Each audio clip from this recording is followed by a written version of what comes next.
Hey everyone, welcome back to the Amtrak channel. I'm Jake with our tech support group.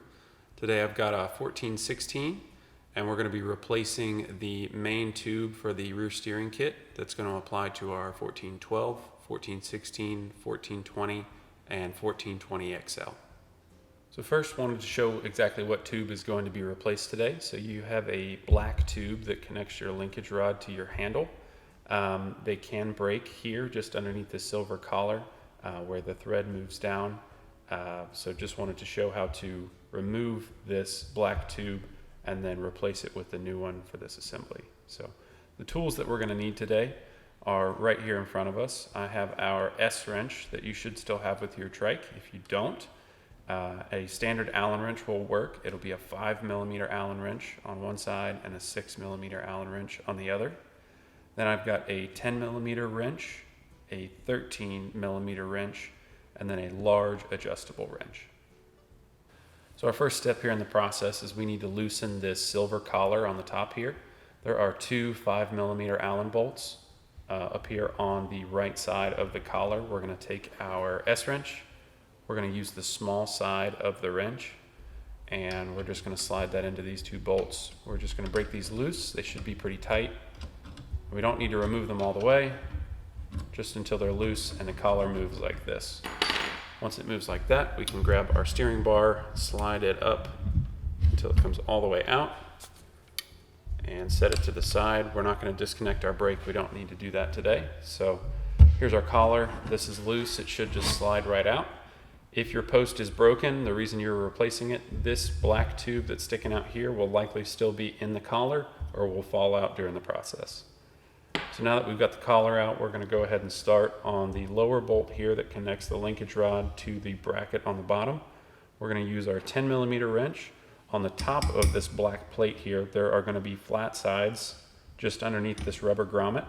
And what we're going to do is we're going to put our wrench in between the rubber and that plate until it slides all the way in. So here I'm not seated, and I'm going to rotate, and there it's seated into place. So I'm going to let that sit there. And then I'm going to take my 13 underneath, and I'm going to line that up with the bolt. I'm going to hold the 10mm still and break loose the nut on the bottom. We're going to spin that off just until it gets loose enough to spin off by hand. Should be about there. So now I can set these wrenches to the side, spin this off. Now there is a washer and a nut. You want to make sure not to lose those. We're going to use those later. So now we need to get this steering rod separated from this plate. So what you're going to need to do is pull up on the rod itself while rotating back on the plate. And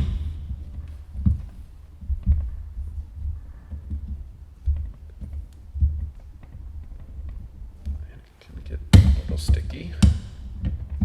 There we go. Perfect. So next we're going to go ahead and start on the two nuts that are here. We're going to use our adjustable wrench. So we're going to start with the top nut.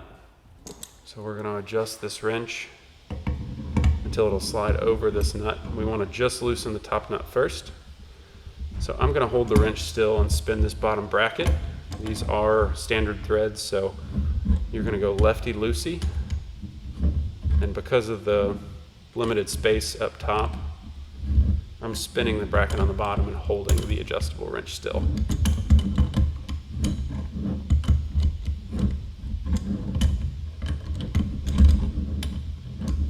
You can see it's separating from the washer and the lower nut there. We may be high enough at this point to spin this off by hand. I think so. Perfect. So we'll spin this nut all the way off.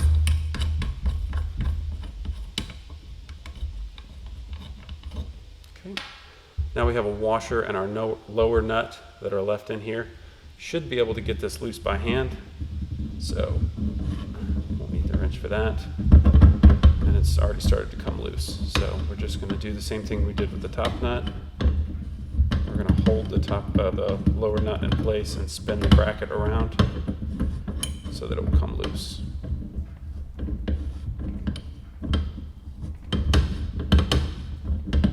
Quite a few threads here, so it may take take just a second. So there, it's gotten easier for me to spin. I'm going to go ahead and try to get this washer out. Okay, set that to the side. And now this lower nut should spin even easier.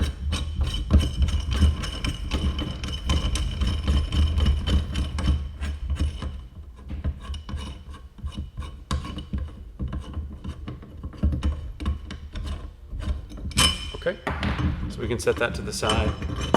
So now the only two pieces of hardware we have left are a lower bearing sitting here on the bracket, and then we have our upper bearing that's sitting in this silver housing just below our lower nut.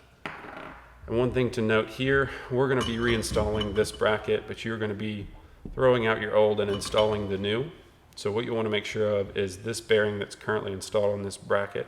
When you reinstall it on the new bracket, you want to make sure that the balls for this bearing are facing up, and the cage for the bearing, which is going to be a flat side, is facing down. And then you've also got an upper bearing here. I'm going to pull it out. They're going to be the same bearing. This side you can see the balls of the bearing, and on the other side you can see that there's a flat cage. What you want to be sure of is that those balls both face toward the inside to make sure that everything functions properly. So once you've got those switched out, we can go ahead and slide our new bracket in place, just like this. You want to make sure that it's fully seated. You can see here, if I were to tighten this up, I can see the balls of that bearing, and it would get tight, but it wouldn't work correctly. You want to make sure that that bearing is perfectly centered on that race, and it will slide all the way up in. So we've got it here. We're going to grab our lower nut, and we're going to make sure that it's going on straight. If you get resistance at this point, back the nut off and restart. I got that one the first try. So we're just going to spin this down by hand. Once it gets a little harder, we'll start spinning the bracket.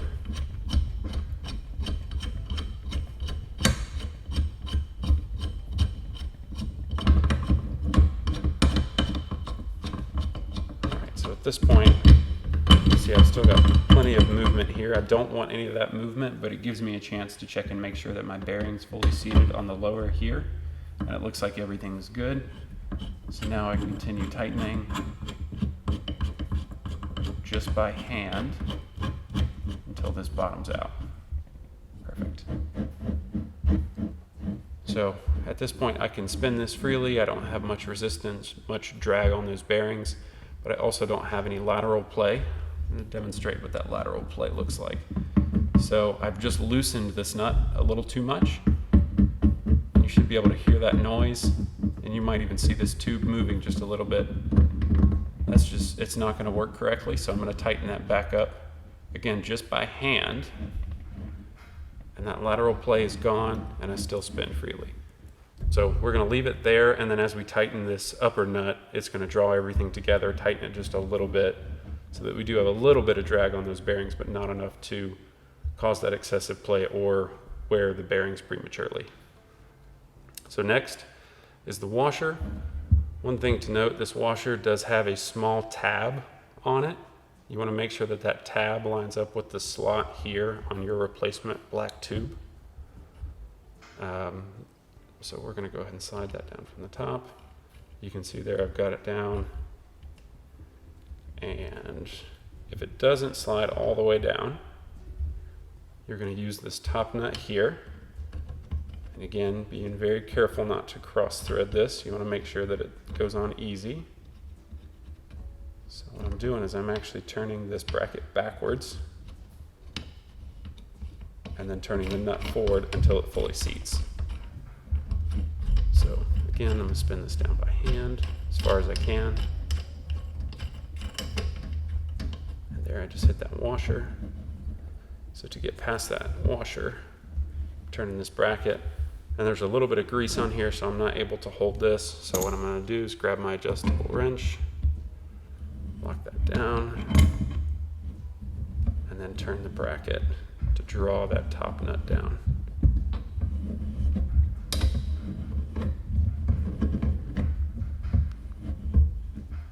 At this point, what I want to be careful of is when I fully tighten this top nut, I don't want to hit the lower nut, I just want to tighten the upper. Because if I tighten both of those, I'm going to crush the bearings that are inside of these races. So here, where I go to tighten, I'm going to look just underneath and make sure that I'm not hitting the upper and lower, just the upper nut. And I'm going to tighten that. And now this is fully tight, so I've still got some drag on these bearings, but very minimal. I can still move it freely. If it feels like it's popping from one location to another, you have it a little bit too tight. So loosen this upper lock nut, loosen the lower just a little bit, and then retighten everything until you have good movement on this assembly. So everything feels good right now. So now I can go ahead and move on to the rod end here. We're going to do the opposite of what we did before. We're going to try to bend this up and in.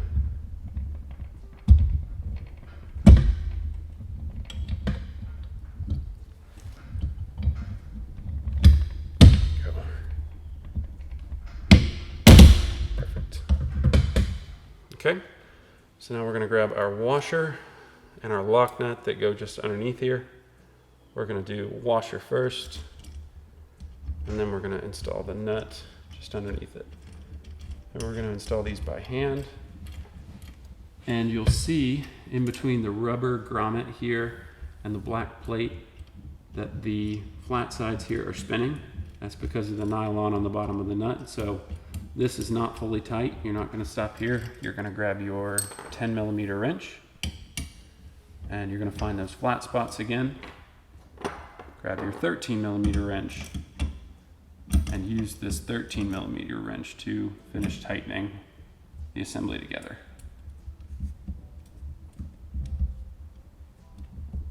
And right there, we bottomed out. So now I'm going to hold both these wrenches, tighten both, and that's set. So now we're going to move back up top to our collar. Collar will only go on one direction. So it'll slide on here. If I try to install this upside down, there's a flange on here that won't allow it to go all the way onto the tube. I get stuck, so move it this way and it slides right into place. Then before we tighten that, we're going to grab our steering bar. We're going to slide it back in from the top. We're not worried about alignment just yet. We're just worried about getting this in place. I'm going to pull this back up just a little bit to show that there's a minimum insertion line. Those words are stamped right into the tube. You want to install this tube until those words are no longer visible. So I'm going to slide this down to this point so that I can no longer see those, and that tells me that I'm at the proper depth. So at this point, you're going to want to look at your alignment for this lower bracket here, which is going to correspond to the front wheel direction. So I'm going to look at my front wheel, and I'm also going to look at this bracket. The bracket should be pointing at the left wheel, and the front wheel should be straight. Once those are set, you're going to hold that bracket still, and you're going to rotate your handle until you think it is in a straight line with that front wheel. Once that's all set, you're going to grab your S-wrench again, and you're going to go ahead and tighten these two nuts.